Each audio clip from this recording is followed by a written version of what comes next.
Thank you, Sister Beck. I love these virtuous women. On one of the trails in a canyon Sur l'un des sentiers, dans des gorges près de chez moi, il y a un panneau qui avertit « Restez sur le chemin ». En s'engageant sur ce sentier, il devient vite très clair qu'il s'agit d'un conseil avisé. Il y a des collines, des tournants et des pentes abruptes. À certains endroits, le sol au-delà du sentier est instable et en certaines saisons de l'année, il arrive qu'on croise des serpents à sonnette. Ce soir, mon message à chacune de vous est le même que celui du panneau. Restez sur le chemin. Il y a quelques années, je suis allée faire une randonnée avec un groupe de jeunes filles dans les montagnes Teton au Wyoming. C'était un sentier difficile et le deuxième jour, nous sommes arrivés à l'endroit le plus dangereux de la randonnée. Nous allions marcher le long du col de l'ouragan, ainsi appelé à juste titre, à cause des forts vents qui y soufflent presque toujours. Un garde nous a conseillé de rester au milieu du chemin, de nous tenir aussi bas que possible sur la partie exposée du sentier, de tout bien ranger dans nos sacs à dos et de nous déplacer rapidement. Ce n'était pas un endroit pour prendre des photos ou pour nous attarder. J'ai été soulagée et heureuse lorsque chacune des jeunes filles a eu réussi à traverser cet endroit. Et savez-vous que pas une seule n'a demandé de combien elle pouvait s'approcher du bord? Parfois, en parcourant les chemins de la vie, nous voulons nous attarder dans des endroits dangereux, en pensant que c'est amusant et palpitant et que nous maîtrisons la situation. Parfois, nous pensons que nous pouvons vivre sur le bord tout en gardant notre vertu. Mais c'est un endroit risqué. Comme nous l'a dit Joseph Smith, le prophète, le bonheur est l'objet et le but de notre existence et en sera la fin si nous suivons le chemin qui y mène. Et ce chemin, c'est la vertu. Le conseil du Seigneur à Emma Smith dans les Doctrines et Alliances, section 25, est son conseil à toutes ces filles précieuses. On nous y donne un code de conduite et le conseil de marcher dans les sentiers de la vertu. La vertu est un mode de pensée et de conduite basé sur des principes moraux élevés. Alors, quels sont ces principes moraux élevés qui nous aident à être vertueuses? La vertu comprend la pudeur de pensée, de langage, dans la tenue vestimentaire et dans le comportement. Et la pudeur est le fondement de la chasteté. Tout comme l'on ne se promène pas pieds nus sur des sentiers peuplés par des serpents à sonnette, de même, dans le monde actuel, la pudeur est essentielle pour notre sécurité même. Quand nous sommes pudiques, nous montrons aux autres que nous comprenons notre relation avec notre Père céleste, nous qui sommes ses filles. Nous prouvons que nous l'aimons et que nous voulons être ses témoins en toutes choses. Si nous sommes pudiques, nous montrons aux autres que nous chérissons la vertu. La pudeur n'est pas une question d'être branché, c'est une question de cœur et de sainteté.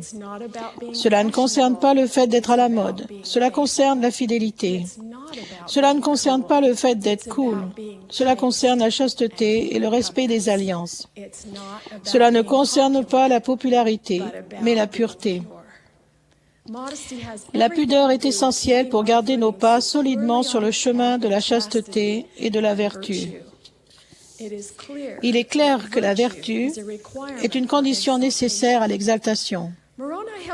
Moroni nous aide à comprendre que la vertu ainsi que la chasteté sont ce que nous avons de plus cher et de plus précieux. Nous ne pouvons tout simplement pas nous permettre d'être désinvoltes ou nous approcher trop près du bord.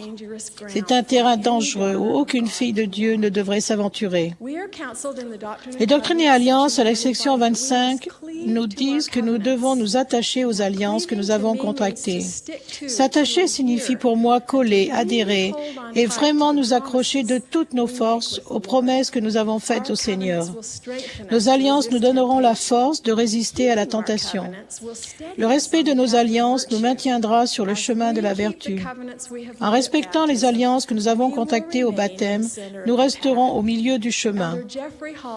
Jeffrey Holland nous rappelle, En commençant par notre baptême, nous faisons des alliances tandis que nous suivons le chemin vers la vie éternelle. Et c'est en respectant nos alliances que nous restons sur le chemin. Les murmures du Saint-Esprit seront toujours suffisants pour nos besoins si nous restons sur le chemin des alliances. Notre chemin monte la plupart du temps.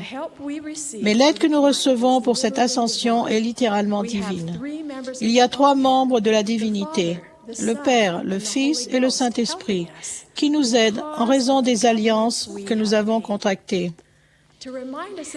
Pour nous souvenir de ces alliances, nous prenons la Sainte Seine chaque semaine. Lors de la prière faite pour le pain, les membres de l'Église témoignent au Père éternel qu'ils veulent prendre sur eux le nom de son Fils, se souvenir toujours de lui et garder les commandements qu'il leur a donnés, afin qu'ils aient toujours son esprit avec eux. Guidés par l'Esprit de Dieu, vous serez confiante et heureuse, et la vertu ornera sans cesse vos pensées. Le livre de Mormon décrit ce qui s'est passé quand toute une société a respecté ses alliances et mené une vie pure et vertueuse. Et assurément, il ne pouvait y avoir de peuple plus heureux parmi tout le peuple qui avait été créé par la main de Dieu. Guidés par le Saint-Esprit, vous aussi exercerez une influence bénéfique sur d'autres. Dans mon bureau, j'ai des photos des générations de femmes de ma famille. Mon arrière-grand-mère, ma grand-mère, ma mère et ma fille Amy. Leur vie d'engagement et de foi au plan m'a aidé à monter plus haut et à voyager plus loin. En regardant cette image maintenant, je vois très clairement l'importance de mener une vie vertueuse. Actuellement, j'ai non seulement une fille, mais 5 belles filles et 5 jeunes petites filles à ajouter à cette image. Je ressens la profonde responsabilité de vivre devant elles une vie exemplaire de vertu et de sainteté. Même si vous êtes les premières dans la lignée de générations à venir, vous aussi avez une responsabilité envers ceux qui vous suivront. Récemment, j'ai refait la même randonnée dans les montagnes Teton dont j'ai parlé auparavant, mais cette fois avec mon mari et un groupe d'amis de notre âge. Au début, c'était exaltant et facile, mais avant d'arriver à notre destination, nous étions épuisés et je me suis rendu compte que j'étais en difficulté. Je n'étais pas aussi préparée pour cette randonnée que je l'avais été il y a des années avec les jeunes filles. J'avais rempli mon sac à dos négligemment et j'avais pris trop de choses. Le poids de mon sac à dos commençait à me fatiguer et à me donner l'envie d'abandonner. Les autres ressentaient aussi les rigueurs de l'altitude, du terrain escarpé et du poids des sacs à dos. Mon mari s'en est rendu compte et s'est dépêché d'avancer. Je me suis sentie abandonnée. Cependant, au bout d'environ 1 heure, je l'ai vu descendre le sentier de l'autre côté de la vallée. Il courait vers moi. Lorsqu'il est arrivé à moi, il a pris mon sac à dos, essuyé mes larmes et m'a mené à la destination, un lac d'eau limpide entouré de pins. Puis il a fait demi-tour, a redescendu le sentier et a fait la même chose 4 autres fois pour les autres randonneurs. En le regardant, j'étais désolée de tant manquer de préparation et encore plus désolée d'avoir tellement de choses inutiles dans mon sac à dos qui ont ajouté au poids qu'il avait dû porter pour moi. Mais j'étais si reconnaissante de sa force, de son altruisme, de sa préparation et de son amour. En escaladant les montagnes de la vie, restez sur le chemin de la vertu. Il y aura d'autres personnes pour vous aider, vos parents, des membres de votre famille, des évêques, des consultantes et des amis justes de tout âge. Et si vous êtes épuisé ou si vous vous trompez de route, changez de direction et revenez sur le chemin de la vertu. Souvenez-vous toujours que le Sauveur est là pour vous. Il vous donnera la possibilité de vous repentir. Il vous fortifiera, allégera vos fardeaux, essuiera vos larmes et continuera à vous aider à rester sur le chemin. Le Sauveur est l'exemple parfait de la vertu. Quand Jésus parcourait les routes de la Palestine, Il allait de lieu en lieu faisant le bien. Il guérissait les malades, rendait la vue aux aveugles et ramenait les morts à la vie. Il enseignait les vérités de l'éternité, la réalité de notre existence prémortelle, le but de notre vie ici-bas et notre potentiel de fille de Dieu dans la vie à venir. L'une de mes écritures préférées est « Confie-toi en l'Éternel de tout ton cœur et ne t'appuie pas sur ta sagesse. Reconnais-le dans toutes tes voies et il aplanira tes sentiers. » Je témoigne que c'est vrai. Il a non seulement indiqué le chemin, mais également parfois, il m'a même mené par la main. Sa voie est le chemin qui mène au bonheur dans cette vie et à la vie éternelle dans le monde à venir. Je vous rends témoignage qu'il vit. Il entendra vos prières et guidera vos pas.